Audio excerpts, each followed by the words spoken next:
ಹಿಂದಿನ ಸಂಪುಟದಲ್ಲಿದ್ದಂಥ ಏಕೈಕ ಮಹಿಳಾ ಸಚಿವೆ ಅಂತಂದ್ರೆ ಅದು ಲಕ್ಷ್ಮೀ ಹೆಬ್ಬಾಳ್ಕರ್ ಅವರು. ಆದರೆ ಈ ಬಾರಿ ಅವರಿಗೆ ಸಚಿವ ಸ್ಥಾನ ಮಿಸ್ ಆಗಿದೆ. ಮಿಸ್ ಆಗಿದ್ದೇ ಆಗಿದ್ದು ಅವರ ಬೆಂಬಲಿಗರ ಕಿಚ್ಚು ಇನ್ನೂ ಕೂಡ ತಣ್ಣಗಾಗಿಲ್ಲ. ಖಾನಾಪುರ ಬೆಳಗಾವಿ ರಸ್ತೆಯನ್ನು ತಡೆದು ಬೆಂಬಲಿಗರು ಹೋರಾಟವನ್ನ ಮಾಡಿದ್ದಾರೆ. ಲಕ್ಷ್ಮೀ ಹೆಬ್ಬಾಳ್ಕರ್ ಅವರ ಭಾವಚಿತ್ರವನ್ನ ಹಿಡಿದು ಅರೆಬೆತ್ತಲೆಯಾಗಿ ಪ್ರತಿಭಟನೆ ಮಾಡಿದ್ದಾರೆ. ಬೆಳಗಾವಿ ತಾಲೂಕಿನ ಬಡಸ KH ಗ್ರಾಮದಲ್ಲಿ ಒಂದು ಪ್ರತಿಭಟನೆಯನ್ನ ಕೈಗೊಂಡಿದ್ರು.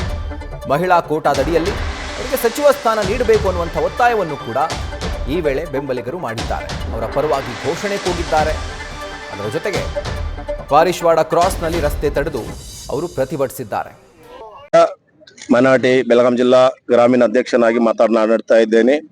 ಇವತ್ತಿನ ದಿವಸ ನಾವು ಈ ಒಂದು ಅರೆಬತ್ತಲೆ ಪ್ರತಿಭಟನೆಯನ್ನು ಮಾಡಲಿಕ್ಕೆ ಕಾರಣ ನಮ್ಮ ರಾಜ್ಯ ಸರ್ಕಾರದ ಕ್ಯಾಬಿನೆಟ್ ವಿಸ್ತರಣೆ.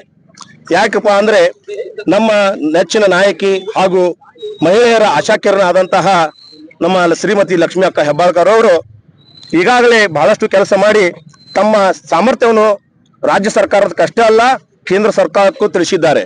ಯಾಕಪ್ಪ ಅಂದ್ರೆ ನಮ್ಮ ಪ್ರತಿಷ್ಠಿತ ಒಂದು ಯೋಜನೆ 5 ಯೋಜನೆಗಳಲ್ಲಿ ಒಂದು ಈ ಭಾಗ್ಯಲಕ್ಷ್ಮಿ ಒಂದು ಯೋಜನೆ, ಈ ಗೃಹಲಕ್ಷ್ಮಿ ಯೋಜನೆ ಈ ಒಂದು ಯೋಜನೆ ಪೂರಾ ಒಂದು ಶಾಂಪಲ್ ಆಗಿ ಪೂರಾ ದೇಶದಲ್ಲಿ ನರೇಂದ್ರ ಮೋದಿ ಸುಧಾ ತಮ್ಮ ರಾಜ್ಯಗಳಲ್ಲಿ ಅಳವಡಿಸಿಕೊಂಡಿದ್ದಾರೆ. ಅದರಲ್ಲಿ ಸಕ್ಸಸ್ ಆಗಿದ್ದಾರೆ. ಇದಕ್ಕೆ ಮೂಲ ಕಾರಣ ನಮ್ಮ ಲಕ್ಷ್ಮೀ ಅಕ್ಕ ಹೆಬ್ಬಾಳ್ಕರ್. ಏಕಪ್ಪ ಅಂದ್ರೆ ಈ ಒಂದು ಹುದ್ದೆಯನ್ನು ತಾನು ನಿಭಾಯಿಸಿದಂತ ರೀತಿಯನ್ನು ನೋಡಿ ಆ ಜನಾನು ಸಹ ಬಿಜೆಪಿ ಅವರು ನಮ್ಮ ವಿರೋಧ ಮಾಡುವಂತ ಜನಾನು ಸಹ ಇವತ್ತು ಅದಕ್ಕೆ ಒಪ್ಕೊಂಡಿದ್ದಾರೆ. ನಾವು ಹೇಳೋದಿಷ್ಟೇ, ನಮ್ಮ ಉತ್ತರ ಕರ್ನಾಟಕದ ಹುಲಿ ಆದಂತಹ ಚೆನ್ನಮ್ಮ ರಾಣಿ ಆದಂತಹ ಹುಟ್ಟ ಹೋರಾಟಗಾರರಾದಂತಹ ಶ್ರೀಮತಿ ಲಕ್ಷ್ಮೀ ಅಕ್ಕ ಹೆಬ್ಬಾಳ್ಕರ್ ಅವರಿಗೆ ನೀವು ಹೈಕಮಾಂಡ್ನವರು ಈ ಒಂದು ಅವಕಾಶ ಹಿಂದೂ ಒಂದು 3 ವರ್ಷದ ಅವಕಾಶವನ್ನು ಕೊಟ್ಟಿದ್ದೀರಿ. ಈಗ ಬರುವಂತ ಅವಕಾಶವನ್ನು ಸರಿಯಾಗಿ ಸದುಪಯೋಗ ಪಡ್ಕೊಂಡು 28ನೇ ಇಲೆಕ್ಷನ್ದಲ್ಲಿ ಕಾಂಗ್ರೆಸ್ ಮತ್ತೆ ಜಯಬೇರಿ ಬಾರಿಸಬೇಕಪ್ಪ ಅಂದ್ರೆ ಶ್ರೀಮತಿ ಲಕ್ಷ್ಮೀ ಅಕ್ಕ ಹೆಬ್ಬಾಳ್ಕರ್ ಅವರ ಪಾತ್ರ ಬಹುಮುಖ್ಯವಾಗಿದೆ. ಯಾಕಪ್ಪ ಅಂದ್ರೆ ನಮ್ಮ ರಾಷ್ಟ್ರದಲ್ಲಿ ಆಗಲಿ ನಮ್ಮ ರಾಜ್ಯದಲ್ಲಿ ಆಗಲಿ ಎಷ್ಟು ಪುರುಷರು ಎಷ್ಟು ಓಟ್ ಇರ್ತಾವಲ್ಲ ಅಷ್ಟೇ ಮಹಿಳಾ ಓಟನ್ನು ಇರ್ತಾವೆ. ಆ ಮಹಿಳೆಯರನ್ನು ಪ್ರತಿನಿಧಿಸುವಂತ ಸಾಮರ್ಥ್ಯ ಇರುವಂತಹ ವ್ಯಕ್ತಿ ಮಹಿಳೆ ಅಂದ್ರೆ ಶ್ರೀಮತಿ ಲಕ್ಷ್ಮೀ ಅಕ್ಕ ಹೆಬ್ಬಾಳ್ಕರ್ ಅವರು. ಯಾಕಪ್ಪ ಅಂದ್ರೆ ಈಗಾಗಲೇ ತಮ್ಮ ಸಾಮರ್ಥ್ಯವನ್ನು ಅವರು ತೋರಿಸಿದ್ದಾರೆ. ರಾಜ್ಯಕ್ಕೆ ಅಷ್ಟೇ ಅಲ್ಲ ರಾಷ್ಟ್ರಕ್ಕೇನು ತೋರಿಸಿದ್ದಾರೆ.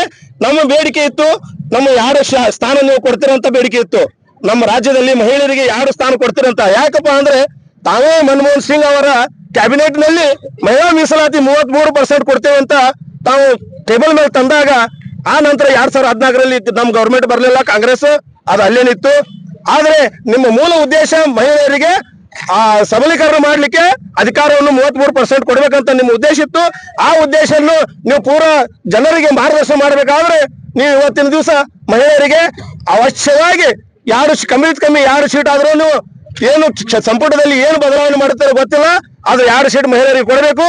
ಅದರಲ್ಲಿ ಖಂಡಿತವಾಗಿ ನಮ್ಮ ಮಕ್ಕಳಿಗೆ ಉತ್ತರ ಕರ್ನಾಟಕದಿಂದ ಕೊಡ್ಲೇಬೇಕು ಅಂತ ನಮ್ಮ ಬೇಡಿಕೆ ಇದೆ. ನಾವು ಇಷ್ಟಕ್ಕೆ ನೆನೆಸೋದಿಲ್ಲ ಬೇಡಿಕೆ.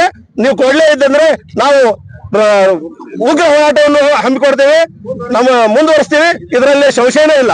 ಈಗ ಯಾರಾದ್ರೂ ತಪ್ಪಿಸಿದ್ದಾರೆ ಅಂತ ನಿಮ್ದು ಏನಾದ್ರು ಇದೆಯೋ, ಏನೋ ಷಡ್ಯಂತ್ರ ನಡೆದಿದೆ ಅಂತ? ಇಲ್ಲ, ಷಡ್ಯಂತ್ರ ಅಂತ ನಾವು ಹೇಳಕ್ ಇಚ್ಛೆ ಪಡೋದಿಲ್ಲ. ಹೈಕಮಾಂಡ್ ನಿರ್ಣಯ ಏನಿದೆ ನಾವು ಹೈಕಮಾಂಡ್ ನಿರ್ಣಯಕ್ಕೆ ಒಪ್ಕೋತೀವಿ. ಆದ್ರೆ ನಮ್ದು ಒತ್ತಡ ಏನಿದೆ ಅಂದ್ರೆ ಹೈಕಮಾಂಡ್ಗೆ ಅವ್ರು ಕೊಡ್ಲೇಬೇಕು ಅಂತ ನಮ್ದು ಒಂದು ಆಶೆ ಇದೆ.